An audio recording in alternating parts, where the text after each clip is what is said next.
تعالوا النهاردة نعمل مع بعض أكلة حلوة جدا، وإزاي نحول الأكلة دي من طعم لطعم تاني خالص.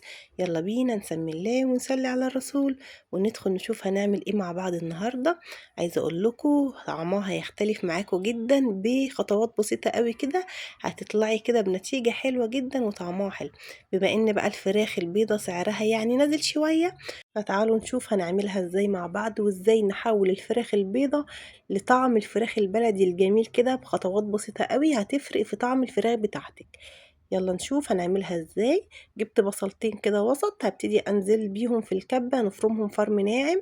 بس كده هو بصلتين بس. وبعد كده هنضيف عليهم نص معلقة من الفلفل الاسود ونص معلقة من الملح، بس مش هنزود اكتر من كده. دي التتبيلة بتاعتنا النهاردة، بسيطة وسهلة وبتفرق جدا في طعم الفراخ بتاعتك. زي ما قلتلكوا هتحوليها من فراخ بيضة لفراخ بلدي بخطوات بسيطة جدا. نص معلقة من الفلفل الأسود ونص معلقة من الملح، ونقلبهم كويس جدا مع بعض. وطبعا عشان الأكل بتاعك يكون طعمه حلو ويكون نتيجته جميلة معاكي، لازم تنضفي الحاجة بتاعتك كويس.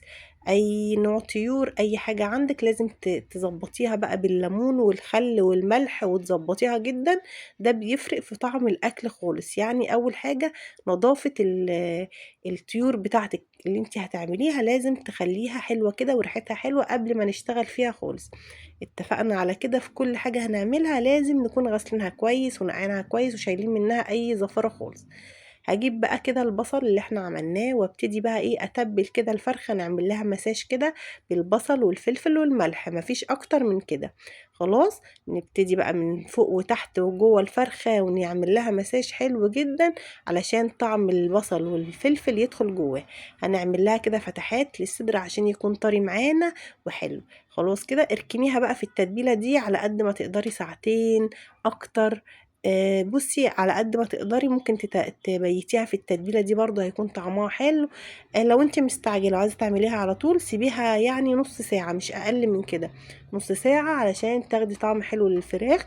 والفراخ البيضه مش هتفرقيها عن الفراخ البلدي خالص، هتاخدي شويه شوربه منها، والله هيكونوا احلى كمان من الفراخ البلدي. خلاص، سبتها بقى في التتبيله كده زي ما قلت لكم شويه حلوين، ساعتين ولا حاجه. لو انت عندك وقت هتبيتيها من قبلها بيوم. وبعد كده هبتدي بقى ايه، اجيب خيط كده ابيض نربطه في الرجل دي، وهنبتدي نربط الرجول بتاعتها علشان يكون شكلها حلو معايا في التقديم واحنا بنقدمها. هتستوي بيهم، وبعد كده هنبقى نشيلهم في الاخر خالص بعد ما الفرخة تستوي عادي، مش هيحصل اي حاجة. والخيط ابيض برضو مفيهوش مشكلة. اربطي بقى الرجل بتاعتها كويس، وبعد كده الجناح ده هنكتفه لورا كده علشان يكون الفرخة بتاعتنا شكلها حلو في التقديم. بس كده بس كده، تتبيلة سهلة وبسيطة وما فيهاش اي حاجة خالص. هنجيب الحلة بتاعتنا نحطها على نار عالية، ونزلت بنص معلقة صغيرة من السمنة، او ممكن تستخدمي نص معلقة زيت او زبدة. لو انت حابة اي حاجة بقى بتستخدميها استخدميها، مفيش مشكلة. هنزل بقى بالفرخة كده على نار عالية، هنديها الصدمة كده. بصوا بقى ده اللي بيفرق في طعم الفراخ. بصي بتاخدي شوية شوربة حلوين جدا، طعمهم بجد اطعم من البلد. زي ما قلت لكم كده، لو مش بتشربوا شوربة الفراخ البيضة، جربيها بالطريقة دي وهتدعي لي ان شاء الله. بس كده هديها تشويحة، وبعد كده هكون بقى مجهزة بصلتين، معايا جزر متقطع، معايا لوري، معايا حبهان، فلفل اسود. بصوا بقى اي حاجة بتحبي تستخدميها في الشوربة حطيها في الوقت ده، هتكون معاكي طعمها حلو. هبتدي بقى اقلبهم مع بعض كده، ونقلب الفرخة لحد ما تاخد اللون الذهبي الفاتح، مش عايزينها تغمق قوي.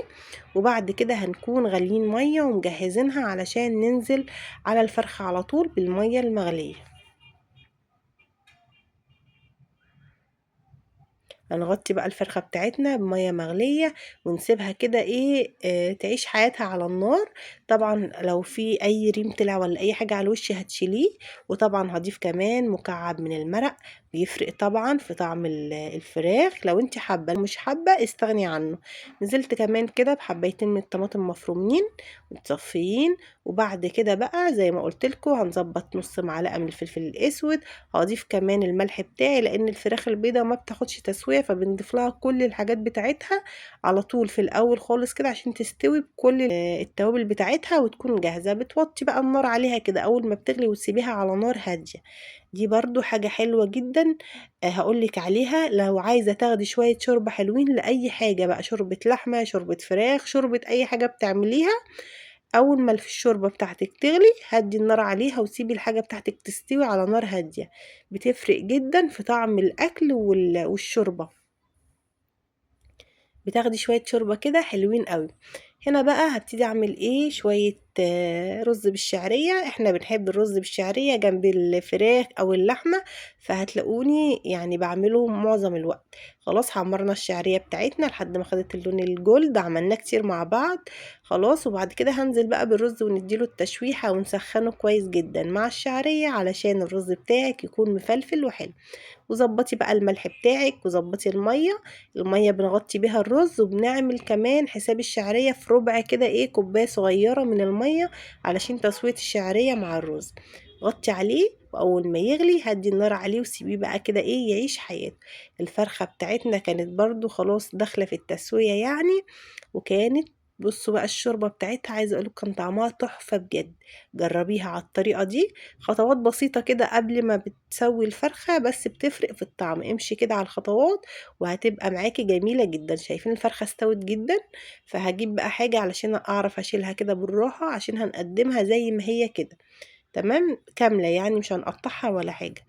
كانت استوت معايا هنشيلها بقى ونبتدي نحمرها. هننزل بشوية زيت حلوين كده ومعلقة سمنة بلدي تفرق برضو في الطعم.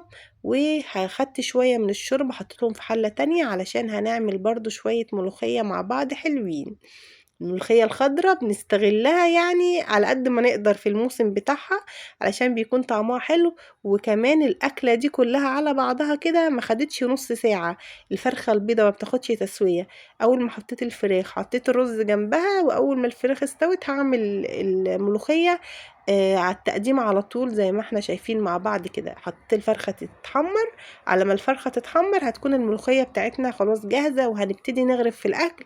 ومش هتقفي برضو في المطبخ كتير يعني ما تضيعيش وقتك كده وعمرك وانت واقفة في المطبخ.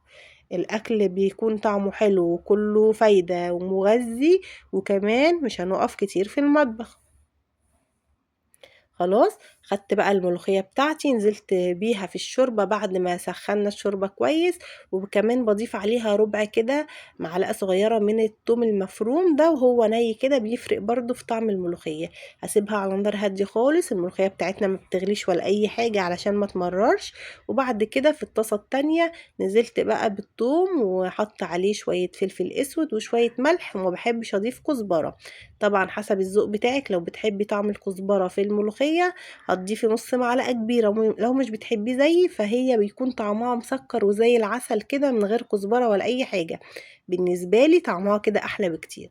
خلاص هديها بقى تقليبة كده مع الثوم، وكده الملوخية جاهزة معايا. شايفين بقى لونها ما شاء الله ولا ريحتها تحفة بجد ما شاء الله حلوة قوي. الفراخ كده بقلبها بقى يمين وشمال لحد ما تتحمر معايا وتاخد اللون الذهبي الجميل ده. وبس كده الأكل بتاعنا كان جاهز سهل وخفيف. وجربي الفراخ بالطريقة دي. البصلاية مع شوية الفلفل الأسمر بجد بيختلفوا جدا في طعم الفراخ والشوربة بتاعت الفراخ البيضة. هتقولي أنا ما باكلش فراخ بيضة، دي فراخ بلدي اتقلبت لبلدي كده، وكمان الشوربة أطعم من شوربة اللحمة. تخيلي بقى بحاجة بسيطة قوي غيرتي من طعم الأكل بتاعك. هبتدي بقى اغرف الرز خلاص كان استوى بالشكل بقى اللي انت بتحبيه. قدمي بيه الاكل بتاعك بالطريقه اللي انت بتحبيها.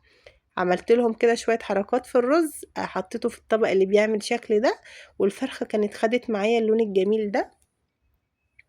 وبس كده نلبسها بقى الشراب بتاعها ولا الشوز علشان ما ينفعش الفرخه تتحط كده من غير حاجه. وبس لو وصلتي بقى معايا لهنا يلا حطي اللايك بتاعك وفعلي الجرس لو اول مرة تشوفي القناة علشان يصلك كل الفيديوهات بتاعتنا. الملوخية ريحتها وطعمها ولونها تحفة جدا. طبعا دي انا مخرطاها برضو بالمخرطة، انا بحب اخرطها بالمخرطة مش بحب اعملها في الكبة. بتكون بالنسبة لي طعمها احلى بكتير.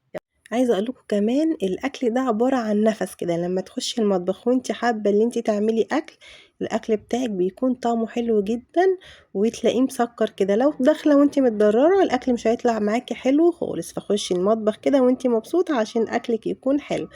يا رب الفيديو يكون عجبكم، استنوني في فيديو جديد. باي.